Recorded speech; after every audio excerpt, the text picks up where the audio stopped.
Hoy Marites, yung utang mo sa akin baka balak mo naman bayaran. 50 pesos lang yon. Naku, tigilan mo ako. Anong tigilan? Baka ibarangay kita. Eh di magbarangay ka, wala kang ebidensya na may utang ako sa'yo, no? Aba talagang hinahamon mo ako, ha? Sige, magkabaranggayan tayo. Tara sa barangay. Aba talaga, eh di go. Oh, anong problema? Eto ho kasing si Marites, may utang ho sa akin at ayaw hong magbayad. Totoo ba yan, Marites, na meron kang utang sa kanya at ayaw mong magbayad? Hindi ho totoo yan, wala pa kong utang dyan. Wala nga po siyang ebidensya na may utang ako sa kanya eh. Oh, meron ka bang ebidensya?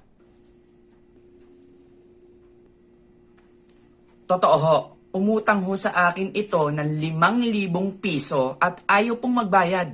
Hoy, anong 5,000? 50 pesos lang utang ko sa'yo, no?